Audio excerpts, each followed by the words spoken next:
Rain hammered against the glass towers of Manhattan, turning the city into a shimmering ocean of light. Far below, streets glowed with reflections from neon signs and endless streams of headlights. New York never seemed to sleep, but on nights like this, it felt as though the city itself was holding its breath. At the very top of Blackwell Tower, the atmosphere inside the executive boardroom was electric. A dozen of the world's most powerful business leaders sat around a table carved from a single slab of black marble. Expensive suits, carefully rehearsed smiles, and billion-dollar expectations filled the room. At the head of the table sat Adrian Blackwell, 38 years old. Net worth, $4.2 billion, the youngest technology magnate to build an empire spanning 3 continents. His dark suit was immaculate. His expression revealed nothing. While others shifted nervously in their seats, Adrian remained perfectly still, his sharp blue eyes focused on the final document lying before him. The deal had taken 18 months. 18 months of negotiations, pressure, threats, and sleepless nights. Now it all came down to a single signature. The lead attorney slid the contract forward. "Congratulations, Mr. Blackwell," he said carefully. "Once this is signed, the acquisition becomes the largest technology merger in American history." A ripple of excitement moved through the room. Adrian picked up the pen. Outside, thunder rolled across the city. Without hesitation, he signed. Applause erupted instantly. Executives stood. Investors shook hands. Phones buzzed with messages from around the globe. Someone uncorked a bottle of champagne worth more than most people earned in a year. Yet Adrian felt nothing. Not joy, not excitement, not even relief. Only silence. The kind of silence that lived somewhere deep inside. Him. His assistant approached moments later. "The press is waiting." "Downstairs." Adrian nodded. "Let's get it over." Within an hour, every major financial network was broadcasting his face. Flashes exploded from cameras. Reporters pushed against security barriers. Questions flew from every direction. "Adrian, how does it feel to become one of the most powerful businessmen in the world? What's next for Blackwell Technologies? Are you considering a presidential run? Is it true your net worth will exceed $5 billion next year?" The crowd laughed. Adrian offered the same controlled smile he had perfected years ago. "The future is built by people willing to imagine it. First," he replied smoothly, "a quote would dominate headlines by morning." The audience applauded. Social media exploded. Television. Analysts praised his genius. Financial commentators called him unstoppable, untouchable, invincible. The billionaire everyone wanted. As the event continued, people lined up for his attention. A senator wanted a private meeting, and investor wanted a partnership. Celebrity wanted a photograph. Several beautiful women found reasons to introduce themselves. Their smiles were flawless, their compliments endless. Yet Adrian noticed the same thing he always noticed. None of them were looking at him. They were looking at the empire, the money, the status, the myth. Hours later, long after midnight, he finally escaped. His driver guided the sleek black car through rain-soaked streets while New York sparkled. Beyond the windows, the city celebrated him. The world admired him.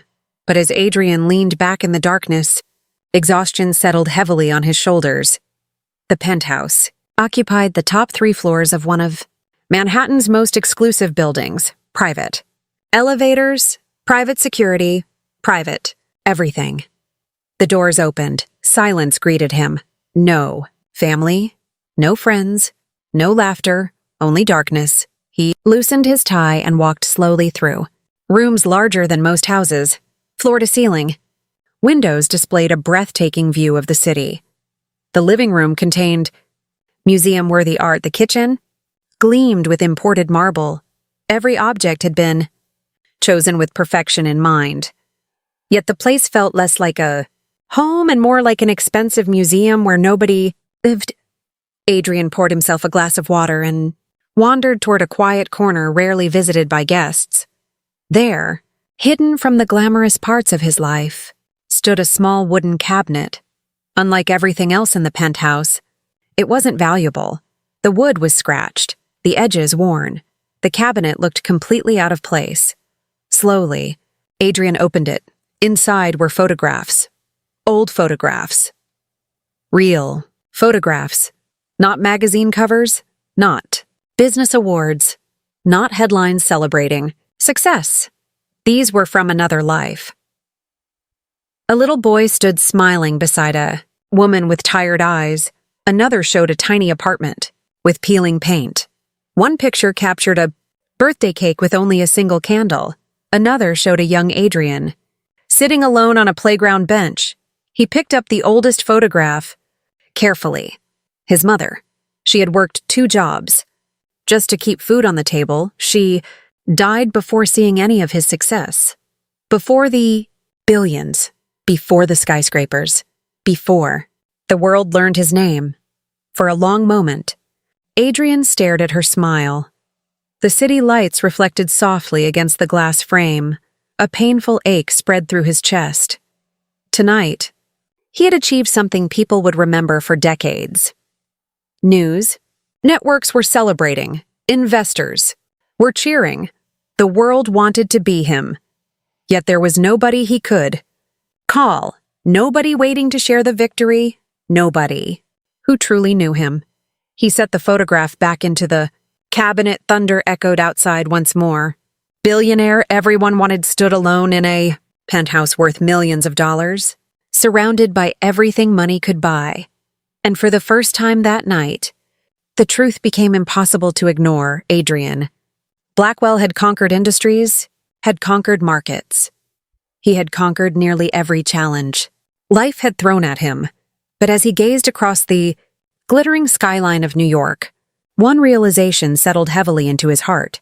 He had never conquered loneliness, and despite his $4.2 billion fortune, he had never felt poorer.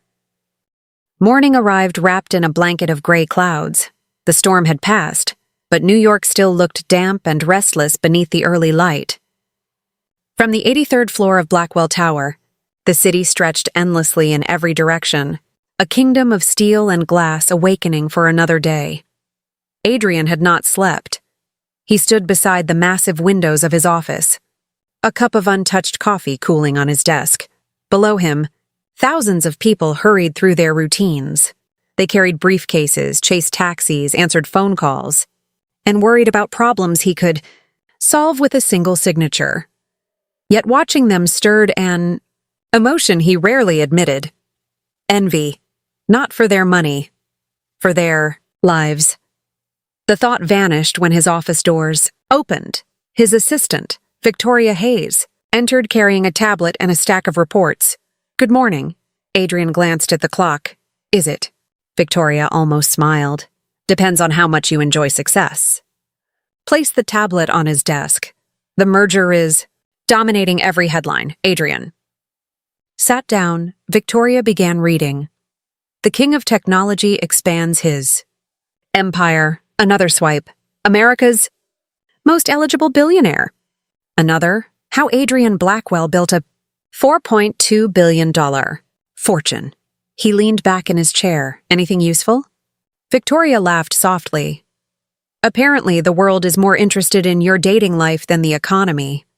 That didn't surprise him. For years, magazines had treated him like some rare species, a billionaire bachelor, mystery, a prize. People loved stories about wealth. They loved imagining what it felt like to have unlimited power. What they never imagined was the cost. His attention drifted to the rain-streaked glass. The meeting schedule waiting for him looked exhausting. Investors.boardmembers.government, representatives' interviews, fundraisers, a charity gala that evening, another room full of strangers pretending they cared about him. The day blurred together exactly as he expected. Meeting after meeting, handshake after handshake, smile after smile. By late afternoon, Adrian felt as though he were performing a role in a movie he had seen too many times. Everyone wanted something. More money, more access, more influence. Nobody wanted simply Adrian. That evening, a luxury hotel ballroom became the center of New York's elite social scene. Crystal chandeliers illuminated hundreds of guests. Waiters moved through the crowd carrying silver trays. A live orchestra played softly in the background. The city's wealthiest people filled the room. Politicians, actors, corporate giants, fashion icons. The moment Adrian entered, attention shifted toward him. As always, a famous actress approached first. Her smile was flawless. "Adrian, I've been trying to get a meeting with you for months." "I'm sorry to hear that," she laughed, assuming it was a joke. Then came a venture capitalist, then a governor, then the CEO of a rival company. The conversations blended. Together, compliments, requests, opportunities, hidden agendas. Every face seemed to wear a carefully crafted mask. At one point, Adrian escaped to a balcony overlooking the city. The cool night air felt refreshing. For a few precious minutes, he stood alone, or so he thought. The balcony door opened behind him. A familiar voice followed. "Running away from your own party?" Adrian turned. Nathan Brooks, his oldest friend. Perhaps his only real friend. Unlike everyone else in the room, Nathan had known Adrian long before the billions. Before Blackwell Technologies. Before success. Nathan stepped beside him and looked out at the skyline. "Congratulations. On the merger, thank you." Nathan studied him. "You're miserable." Adrian sighed. "That obvious? Only to someone who's known you 20 years. The city sparkled below. Traffic flowed like rivers of light. For a moment, neither man spoke. Then Nathan broke the silence. "Do you remember that apartment in Brooklyn?" Adrian smiled faintly. "Hard to forget. The ceiling leaked every time it rained. The heating barely worked. The neighbors argued all night." Nathan laughed. "And somehow you seemed happier." The words landed harder than expected. Adrian stared into the distance. Because Nathan was right. Back then he had nothing. No fortune. No private jets. No skyscrapers. Just dreams. Hope and people who felt real. Now he had everything. Except that Nathan's voice softened. "When was the last time someone told you the truth?" Adrian didn't answer, because he honestly couldn't remember. The silence became answer enough. Nathan placed a hand on his shoulder. "Money solved a lot of problems. Adrian, it created a few too." "Maybe?" "No," Nathan said firmly. "Definitely." After Nathan returned inside, Adrian remained on the balcony. His gaze wandered across Manhattan. Millions of lights, millions of stories, millions of lives. For the first time in years, he found himself wondering whether he had been chasing the wrong finish line. A vibration interrupted his thoughts. His phone, a message from Victoria. She had forwarded a report about a small coastal town several hours north of New York, a location Blackwell Technologies intended to purchase for a new luxury development. The project promised enormous profits. The acquisition seemed routine, just another business opportunity.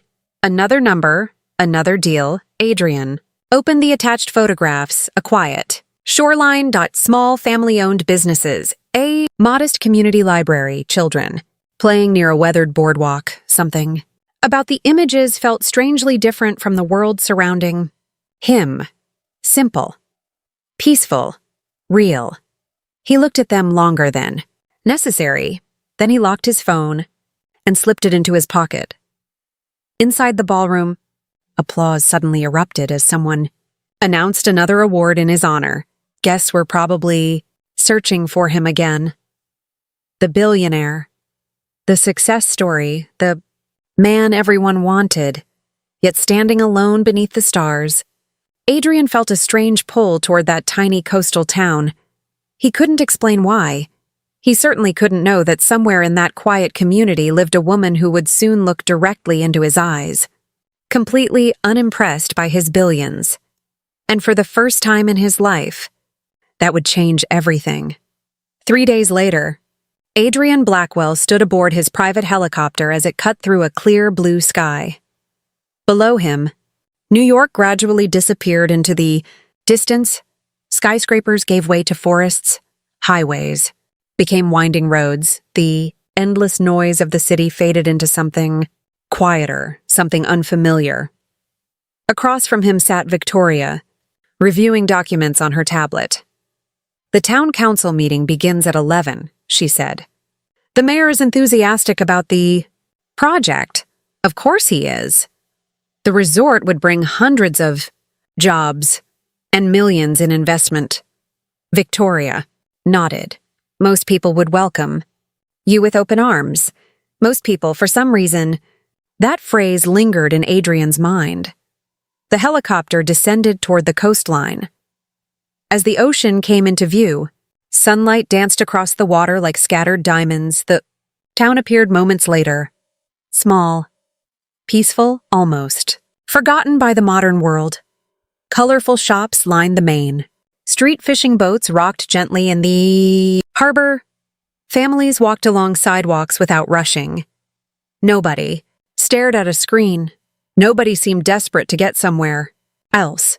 The simplicity struck him immediately when the helicopter landed. A welcoming committee was already waiting.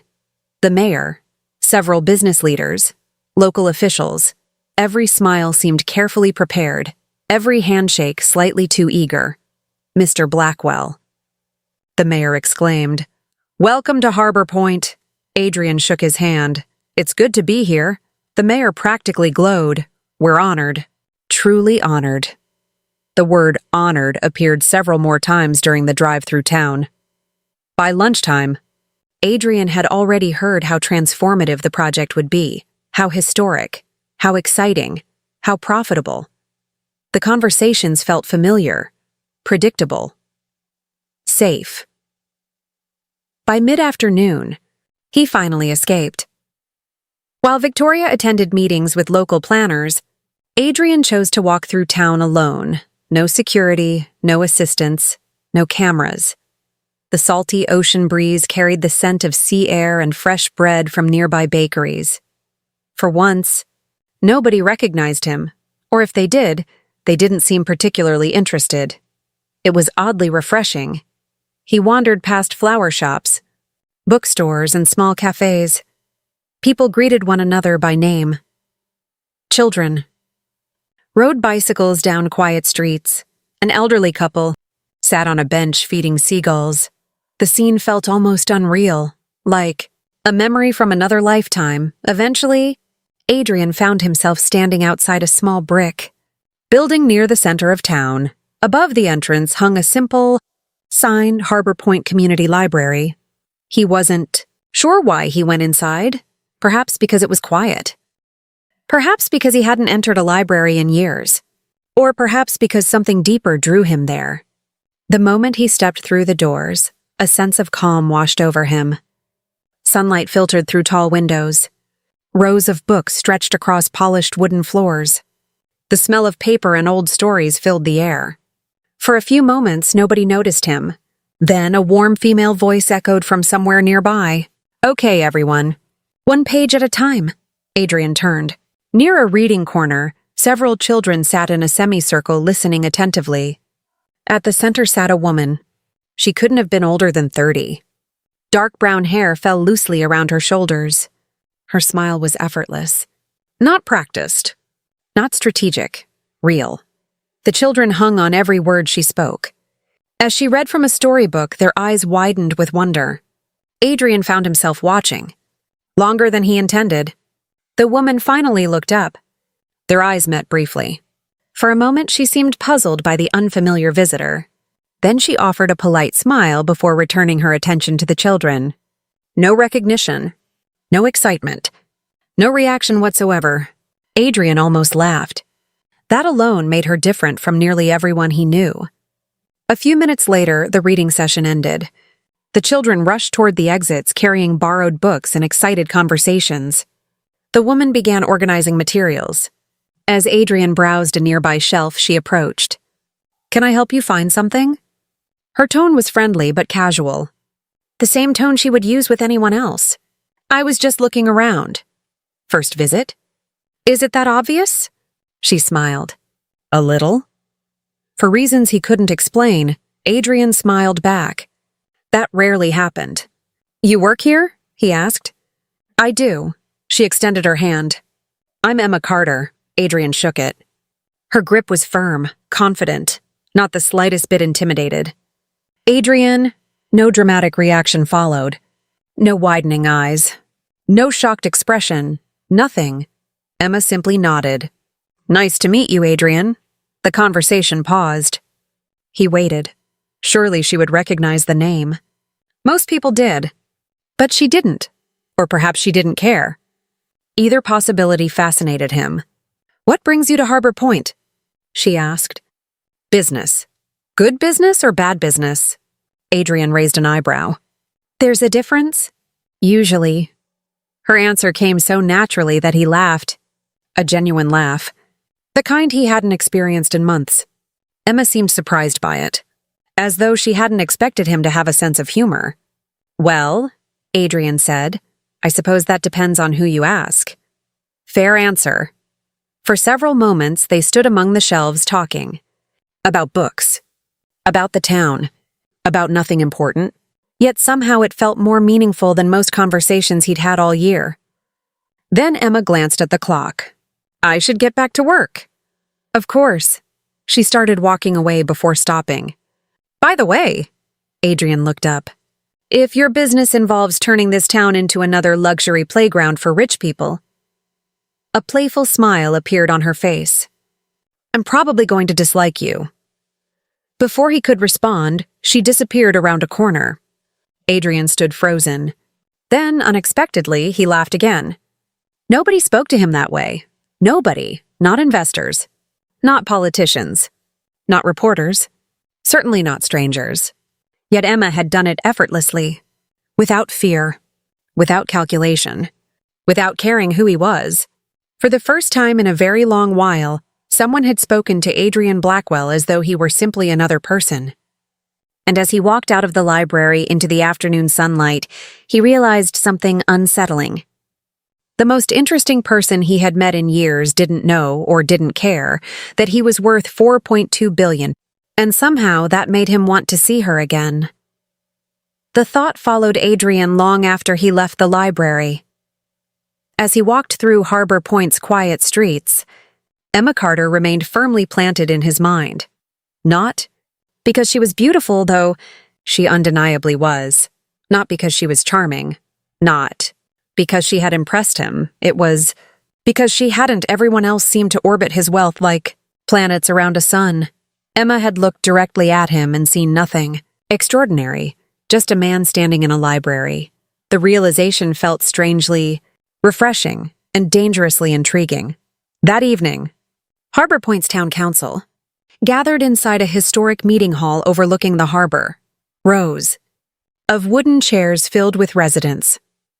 Local business, owners, teachers, fishermen, parents, people whose lives would be affected by the development.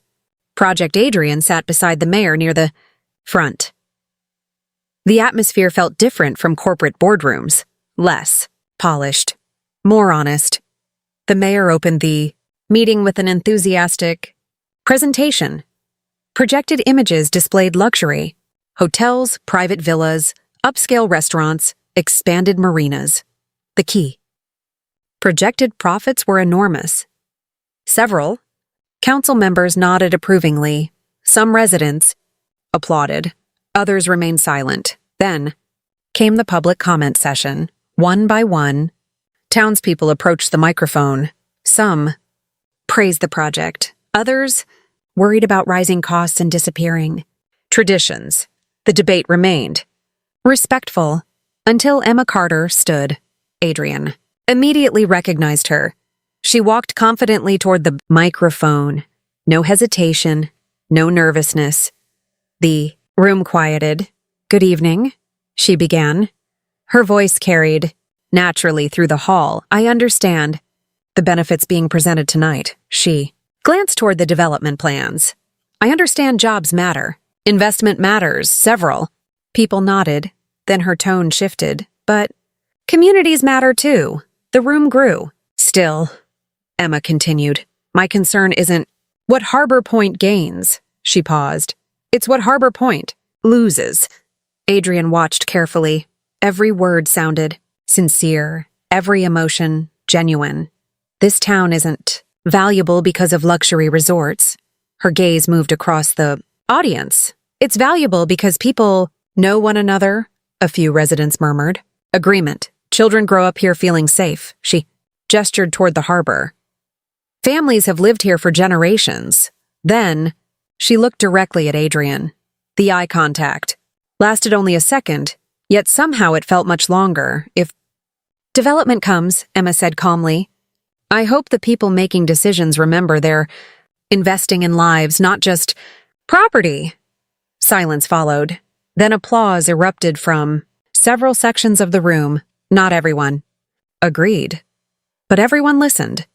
Even Adrian. Especially Adrian.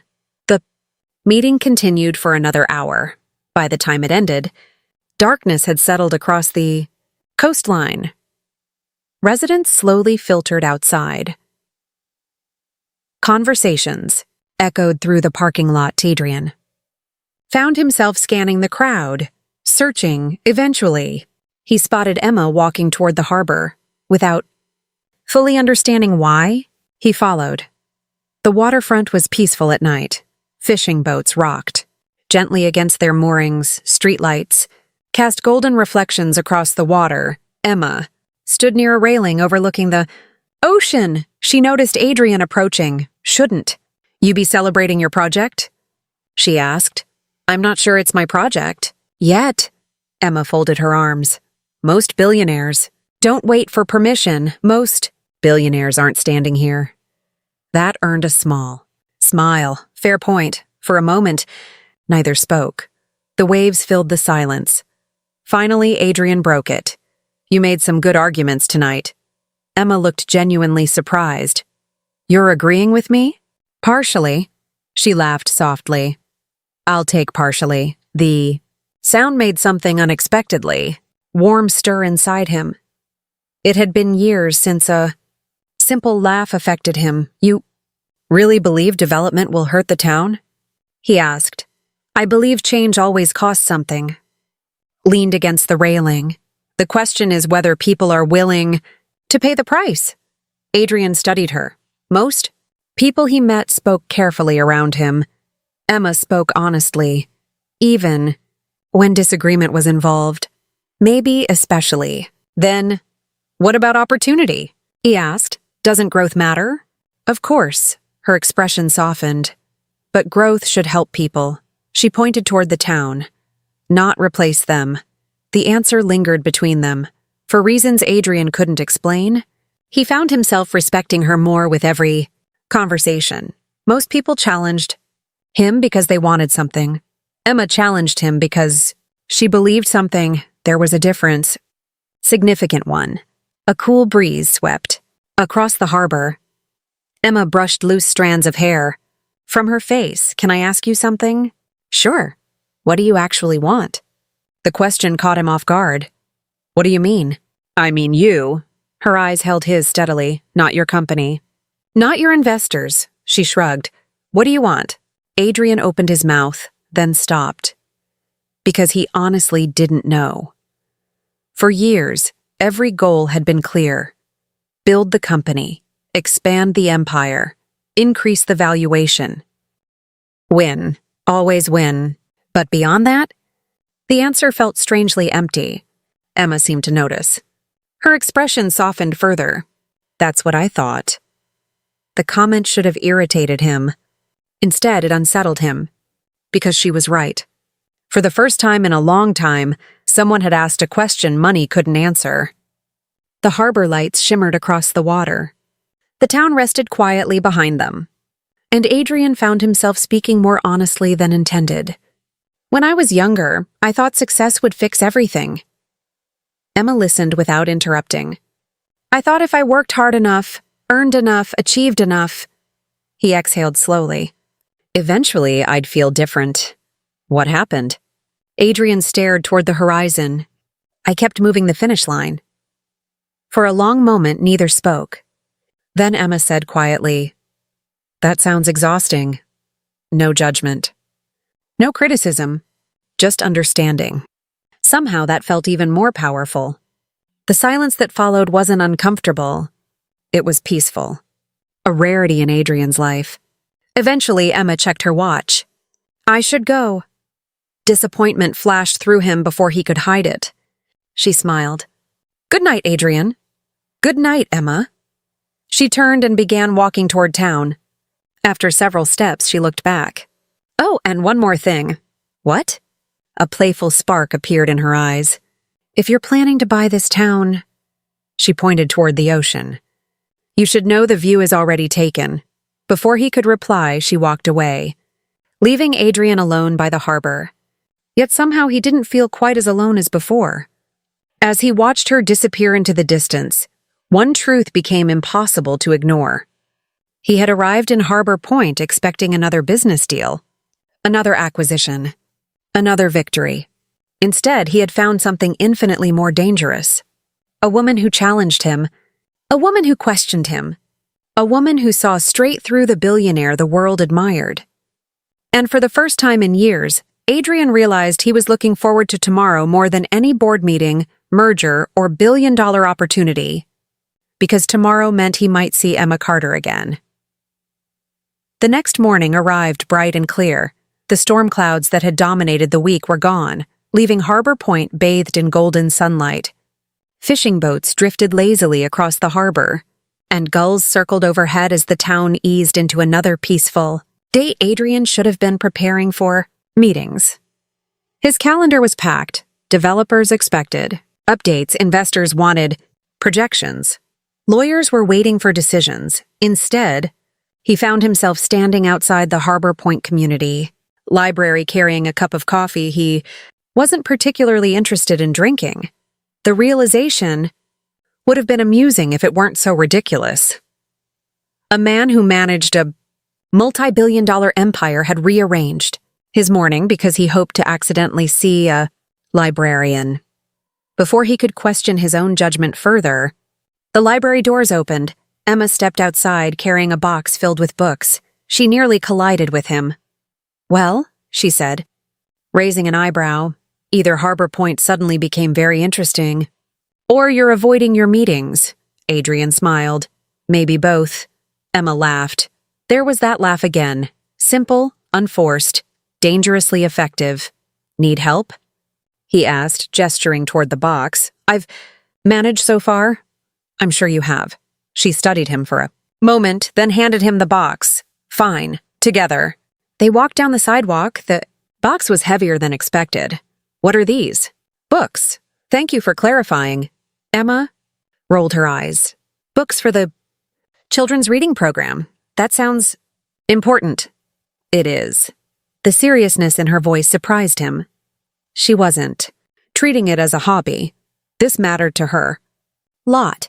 They reached a small community center near the waterfront. Inside, volunteers were arranging tables and chairs. Colorful decorations hung from walls. Children's artwork covered bulletin boards. The entire place radiated warmth. Several volunteers greeted Emma enthusiastically. Clearly, she was loved here. One older woman pointed toward Adrian. And who's this? Emma looked amused. Just someone carrying boxes. The volunteers laughed. Adrian shook his head. No title, no introduction, no mention of billions. Just someone carrying boxes. Oddly enough, he liked that. As the morning continued, he found himself helping, setting up chairs, moving, supplies, organizing books, tasks. He hadn't performed in decades. Nobody treated him differently. Nobody cared about stock prices or acquisitions. They cared about helping children. The simplicity felt refreshing. By noon, dozens of kids filled the community center. Laughter echoed through the room. Stories were read. Games were played. Art projects covered tables. Adrian stood off to the side watching. At first, the children paid little attention to him. Then one little boy approached. He couldn't have been older than 8. "Are you new?" Adrian crouched slightly. "I guess so." The boy nodded seriously. "Okay." Then he ran away. That was it. No agenda, no expectations. Just curiosity. For reasons Adrian couldn't explain, the interaction stayed with him. Emma eventually joined him. "You're surprisingly good with kids. I don't know about that. You haven't scared any away. I appreciate the low standard." She laughed. Again, every time she laughed, something inside him felt lighter. The realization was becoming harder to ignore. Later that afternoon, after most of the children had gone home, Emma and Adrian walked along the shoreline. The ocean sparkled beneath the afternoon sun. Waves rolled gently against the sand. For a while, they simply walked. No business discussions, no debates, just comfortable silence. Then Emma spoke. "Can I ask something personal?" "Depends. Do you ever stop working?" Adrian considered the question. Not really. Why? The answer should have been simple. Instead, he found himself searching for words. "I don't know." Emma glanced at him. "That's not true." He sighed. "Maybe because stopping feels dangerous." Dangerous? If I'm not moving forward, I feel like I'm falling behind. Emma looked out toward the horizon. "Who taught you that?" The question landed unexpectedly hard. For a moment, memories surfaced. A cramped apartment, unpaid. Bills, his exhausted mother working late into the night, the constant fear of losing everything. Learned early that nothing is guaranteed. Emma's expression softened. "So you built a life where nobody could take anything from you." Adrian looked at her. "Something like that." The frightening part was how quickly she understood. Most people spent years around him and never saw beneath the surface. Emma had known him for days.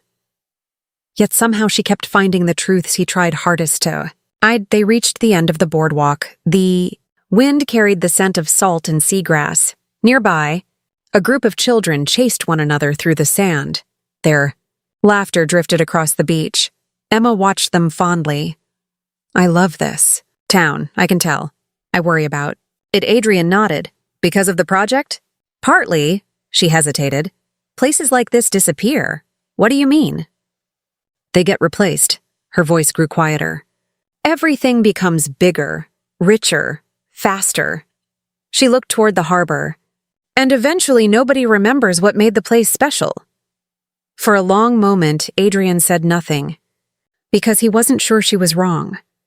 His own company had transformed cities, created opportunities, generated enormous wealth, but had it always made things better? The question lingered. That evening, after Emma headed home, Adrian returned to his hotel. For the first time in years, he ignored the stack of reports waiting on his desk. Instead, he sat by the window overlooking the harbor. His phone buzzed repeatedly. Messages from investors, board members, executives. He ignored them all. His thoughts remained fixed on the day, the children, the volunteers, Emma, especially Emma. Then his phone rang again. This time it was Nathan. Adrian answered. "You're alive." "Barely," Nathan laughed. "How's the project?" Adrian looked out at the water. "It's complicated." "That's new." A pause followed. Then Nathan's voice became suspicious. "There's a woman, isn't there?" Adrian nearly choked. "What?" "There's definitely a woman." "No." "Adrian." "Maybe." Nathan burst out laughing. The sound echoed through the phone. "This I have to see." "It's not like that." "Sure. It isn't." "What's her name?" Adrian stared toward the lights of Harbor Point. A small smile appeared despite himself. "Emma." The smile widened before he could stop it. And on the other end of the line, Nathan immediately noticed. "Oh, wow. What?" "You like her?" Adrian didn't answer. Because for the first time in a very long time, he wasn't sure how to deny it. Far below his hotel window, the town glowed softly beneath the evening sky. And somewhere among those lights was Emma Carter, the woman who treated him like an ordinary man. The woman who challenged him. The woman who refused to be impressed by wealth. The woman slowly becoming the most important part of his thoughts. What Adrian didn't realize was that his growing feelings were only the beginning. Because very soon, Harbor Point would force him to make a choice. A choice between the empire he had spent his entire life building and the woman who was teaching him what life was really worth. The choice arrived sooner than Adrian expected. 2 days later, the executives from Blackwell Developments descended upon Harbor Point like a storm. Luxury SUVs lined the streets. Consultants occupied hotel conference rooms. Architects spread blueprints across tables. The project that had once seemed distant was suddenly becoming very real. And with every passing hour, Adrian felt increasingly uncomfortable. He sat at the head of a meeting overlooking the harbor, while executives enthusiastically discussed profits. The waterfront properties alone could generate hundreds of millions. We should expand the marina. The library district could be converted into premium retail space. Someone pointed to a digital map. We'll need to purchase this section as well. Adrian's eyes followed the highlighted area. The library, the community center, several family-owned businesses, the heart of the town. His jaw tightened. One executive continued speaking. The local resistance is manageable. Resistance. The word irritated him immediately, because they weren't talking about numbers. They were talking about people. People he had actually met. People whose names he knew. For the first time, the project looked different. Not like an opportunity, like a sacrifice, and Harbor Point would be the one paying for it. That's enough for today, Adrian said suddenly. The room fell silent. Several executives exchanged confused glances. The presentation wasn't finished. Adrian didn't care. I need time to review everything. Nobody argued. Nobody ever did. But as he walked out of the meeting, an unfamiliar feeling settled heavily in his chest. Doubt. That afternoon, he found himself once again at the library. The pattern was becoming embarrassingly predictable. Emma was arranging books when he entered. She looked up and smiled. A genuine smile. Not because of his money, not because of his status, because she was happy to see him. The realization struck harder than it should have. Tough day? She asked. How can you tell? You have your serious face. I always have a serious face. Exactly. Adrian laughed despite himself. Emma pointed toward a chair. Sit. What if I don't want to? Then stand dramatically by the bookshelf. He sat. She smiled in victory. For several moments, neither spoke. Finally, Emma closed the book she was holding. What's wrong? The question was simple. Yet something about her voice made honesty feel easier. My team wants to expand the project. Emma wasn't surprised. I assumed they would. They want to buy more property. Her expression darkened slightly. The library? Adrian nodded. The community center, too. Silence filled the room. Emma looked down for a moment. When she spoke again, her voice remained calm. But there was sadness beneath it. My mother used to bring me here. She glanced around the room. I learned to read in this building. Adrian listened quietly. When I was little, my father worked on fishing boats. A faint smile touched her lips. We didn't have much money. She ran her fingers along a nearby shelf. But books made the world feel bigger. The library suddenly felt different. Not just a building. A memory, a foundation. A piece of someone's life. Emma met his eyes.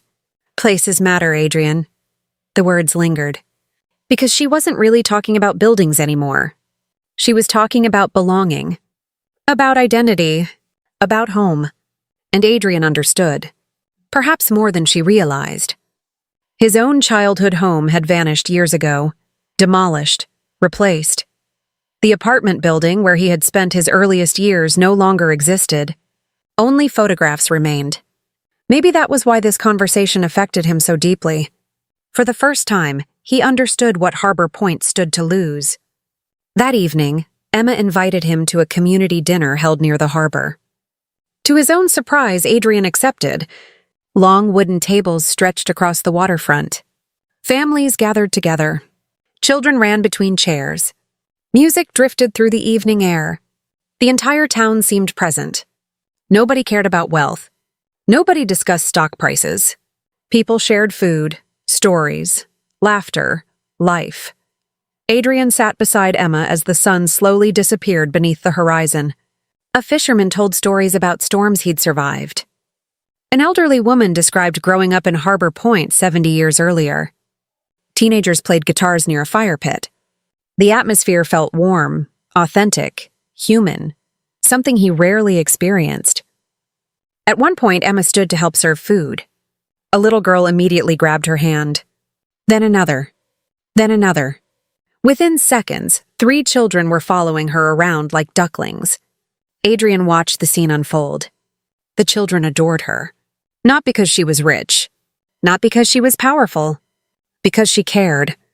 The realization struck unexpectedly hard. Success had earned him admiration. Emma had earned love. And somehow hers seemed infinitely more valuable.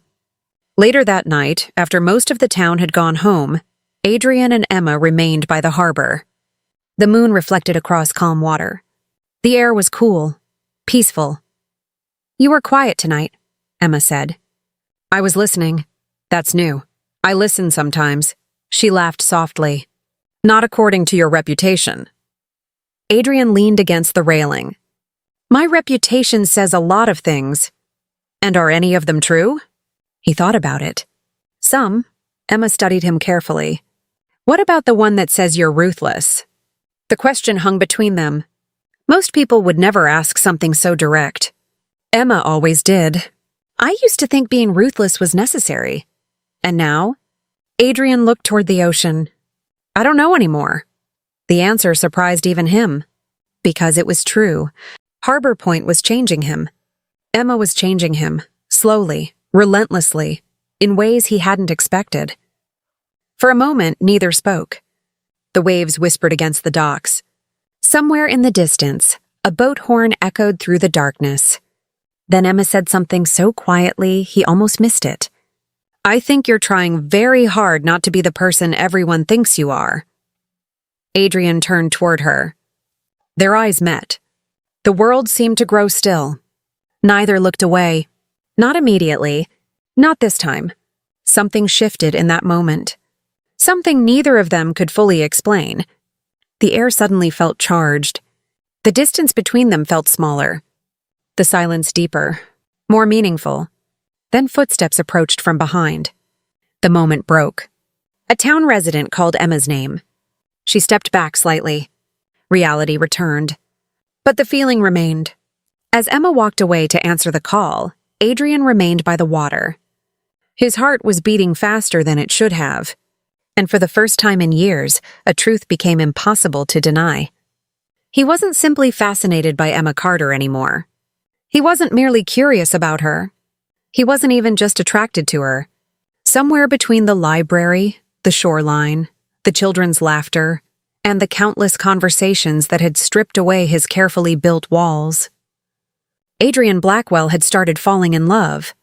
And that realization terrified him far more than any billion-dollar risk ever could. For the next week, Adrian did something that would have shocked every analyst on Wall Street.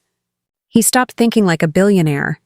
Not completely, not permanently, but enough to notice the difference. The executives from Blackwell Developments continued pushing for approvals. Investors demanded updates. Financial news outlets speculated about timelines and profits. Yet every time Adrian reviewed the plans, he found himself seeing Harbor Point through Emma's eyes. Not as land, not as assets, not as revenue projections, as people. The realization made every decision harder. And every day spent near Emma made it worse. Or better. He honestly wasn't sure anymore. One Saturday morning, Emma invited him to help with a beach cleanup organized by local volunteers. Adrian arrived expecting a handful of participants. Instead, nearly half the town seemed to be there. Children carried trash bags larger than themselves. Parents worked alongside grandparents. Teenagers laughed while collecting debris along the shoreline. It wasn't glamorous. It wasn't profitable. It wasn't the kind of event billionaires usually attended. And somehow it became one of the most enjoyable mornings Adrian could remember.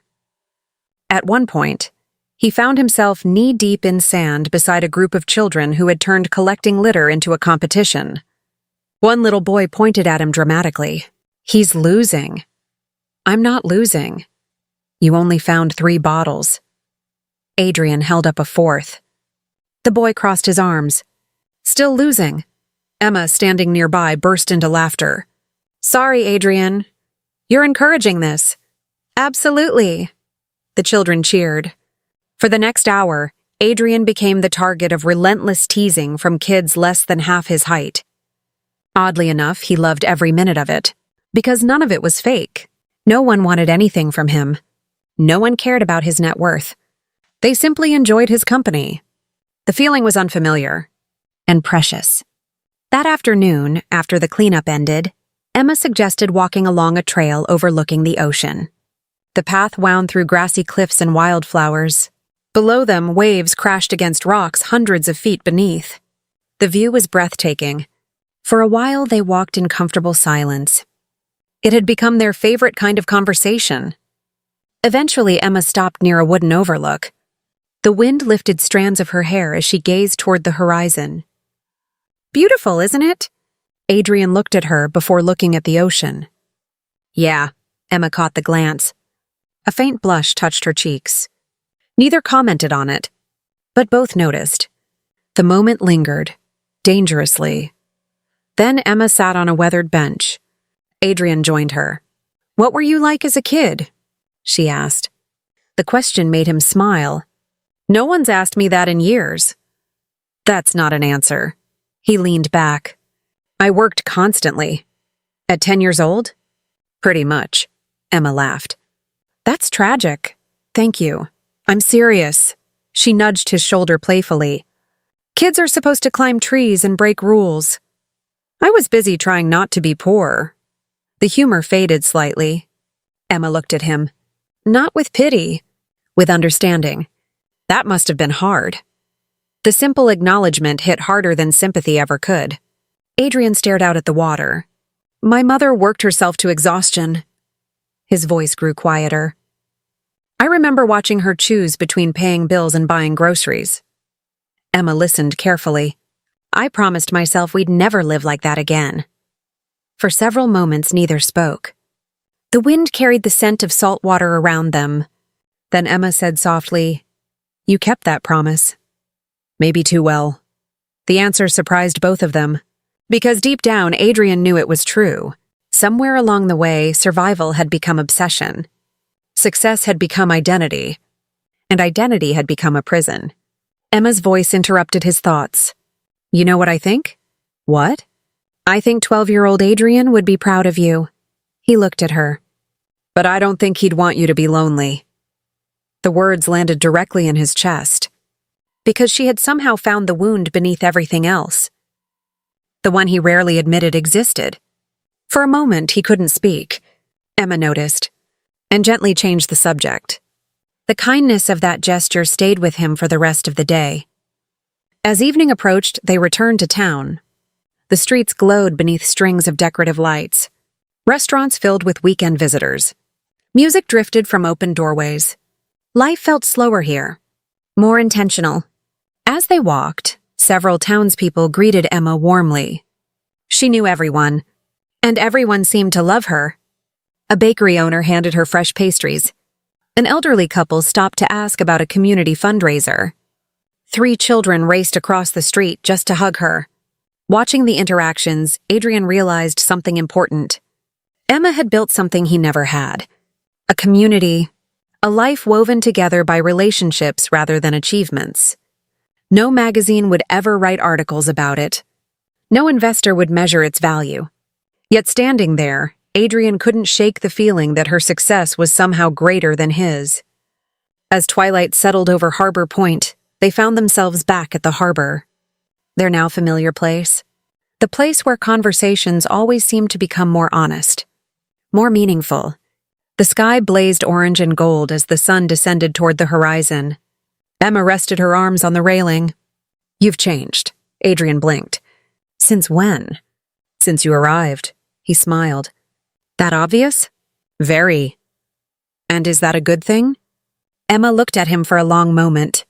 The answer seemed to matter. "Yes," her voice was almost a whisper. Something shifted between them. Again. The same invisible force that had been growing stronger with every conversation. Every laugh. Every shared silence.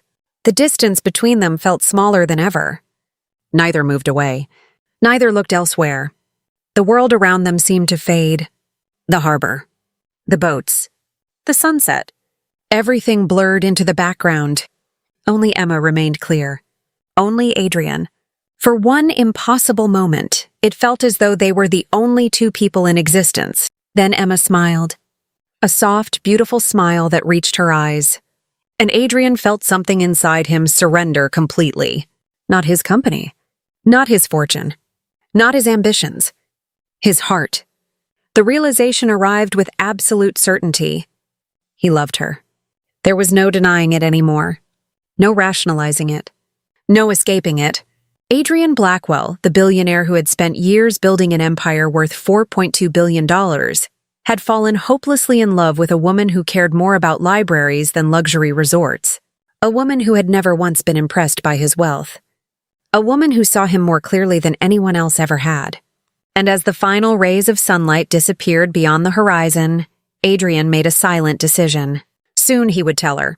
Soon he would stop hiding how he felt. Soon he would risk the one thing that frightened him more than failure. Rejection. What he didn't know was that Emma Carter carried fears of her own. Fears powerful enough to change everything. And when those fears finally surfaced, they would test their growing bond in ways neither of them could imagine. The following week began with a sense of anticipation Adrian couldn't shake. For years, every major decision in his life had been guided by logic, data, forecasts, risk assessments. But what he felt for Emma Carter existed beyond numbers, beyond strategy, beyond reason. And that terrified him. Because unlike business, there were no guarantees, no contracts, no safety nets, no way to protect himself from heartbreak. Yet every morning he woke thinking about her. Every evening he found himself searching for excuses to see her. The truth had become impossible to ignore. He loved her. Now came the harder part. Telling her. On Thursday afternoon, Adrian sat alone in a small cafe overlooking the harbor. A cup of coffee cooled untouched beside him. Across the street, townspeople moved through their daily routines. The scene should have felt peaceful. Instead, his thoughts churned endlessly. Nathan's voice echoed in his mind from their most recent phone call. "You're more nervous about asking out one woman than you were negotiating a billion-dollar merger." Unfortunately, Nathan wasn't wrong. A merger couldn't break his heart. Emma could. The cafe door opened. Adrian looked up and immediately forgot whatever he had been thinking. Emma stepped inside. Sunlight streamed through the windows behind her. Her dark hair moved gently in the breeze. When she spotted him, a smile appeared instantly. Not polite. Not forced. Genuine. That smile alone was becoming dangerous. "You're early," she said, sliding into the chair opposite him. "You said 3 o'clock. It's 2:50. I like being prepared." Emma laughed. "That's the most billionaire answer possible." Adrian smiled. "Fair." The waitress brought Emma tea. For a while, they talked about simple things. The literacy program, upcoming town events, a local bakery that had somehow become the center of community gossip. Normal conversations, comfortable conversations, the kind Adrian treasured more each day. Eventually, however, Emma noticed his distraction. She tilted her head slightly. "Okay. What?" "Something's bothering you," he sighed. "Am I that easy to read?" "Not usually." That answer made him nervous. Because Emma seemed to understand him better than anyone else. And today that felt dangerous. Very dangerous. Before he could decide what to say, Emma's phone buzzed. She glanced at the screen. The smile immediately vanished. Adrian noticed the change at once. Everything okay? Emma stared at the message. No. Her voice had become quiet, tense, worried. What happened? She looked up slowly. My father. The fear in her eyes hit him instantly. Is he all right? Emma shook her head. He collapsed. For a moment, the entire world seemed to stop. The warmth of the cafe disappeared. The comfortable atmosphere evaporated. Only worry remained. Emma stood abruptly. I need to go. Adrian rose with her. I'm coming. You don't have to. I'm coming. The firmness in his voice left no room for argument. 20 minutes later, they arrived at Harbor Point Medical Center. Emma moved quickly through the hallways. Her hands trembled. Her breathing was uneven. Adrian remained beside her every step of the way. Not because he knew what to do, but because she shouldn't have to face it alone. Eventually, a doctor met them.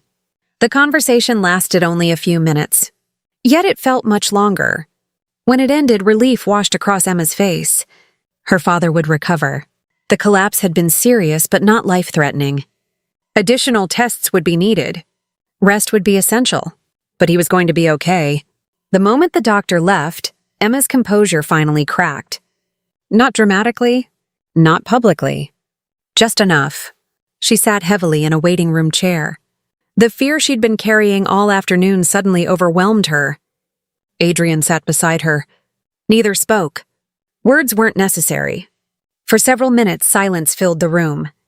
Then Emma whispered, I thought I was going to lose him. The vulnerability in her voice broke something inside Adrian. Without thinking, he reached for her hand. She didn't pull away. Instead, her fingers tightened around his, holding on, as though she needed the connection. The moment felt fragile, real, intimate, more meaningful than any conversation they'd shared before. Eventually, Emma looked at him. Their eyes met, and for the first time, there were no walls between them. No teasing, no debates, no distractions, only honesty. You stayed. The words were barely audible. Adrian squeezed her hand gently. Of course I stayed. Emma swallowed hard. You had meetings. I canceled them. You didn't have to. Yes, he said quietly. I did. The emotion in her eyes deepened. Something unspoken passed between them. Something neither could fully express. And for one breathtaking moment, Adrian thought she might already know. Might already understand what he felt. Then Emma looked away. The moment slipped past. But the feeling remained. Hours later, after visiting her father, they stepped outside into the cool evening air. The sun had long since disappeared. Stars shimmered overhead. The hospital parking lot was nearly empty. Emma looked exhausted, but calmer. Thank you, she said softly. You don't need to thank me. I do. Her eyes met his again. You always show up. The simple statement struck him harder than she realized. Because all his life, people had measured him by what he could provide. Money, resources, solutions. Emma measured him by something entirely different. Presence, character, heart, the things money couldn't buy. For several seconds, neither moved. Neither spoke. The air between them felt charged, filled with possibility. Adrian knew he should tell her, now, tonight, before fear found another excuse. He opened his mouth. Ready at last. Ready to tell Emma Carter exactly how much she had changed his life. Exactly how deeply he loved her. Exactly how impossible it had become to imagine a future without her. But before the words could escape, Emma's phone rang, again. She glanced at the screen. Confusion crossed her face, then surprise, then something else. Something almost like shock. What is it? Adrian asked. Emma stared at the caller information, her expression growing paler by the second. It's a lawyer. A lawyer? She nodded slowly. A lawyer I've never heard of. Why would they be calling? Emma answered the phone. Adrian watched as the color drained from her face. The conversation lasted less than a minute. When it ended, she lowered the phone mechanically. The silence felt heavy. What happened? Emma looked at him. Still stunned. still struggling to process what she'd heard. Then she spoke, and the words changed everything. "The lawyer says they found something that belonged to my mother." Adrian frowned. "What kind of something?" Emma's voice trembled. "A box." She swallowed hard. "A box filled with letters she hid before she died." The night suddenly felt colder, because neither of them knew it yet. But inside that forgotten box lay secrets buried for decades. Secrets capable of rewriting Emma's past. Secrets connected to powerful people. Secrets that would soon reveal a shocking link between her family and Adrian Blackwell's own history. And once those letters were opened, nothing would ever be the same again.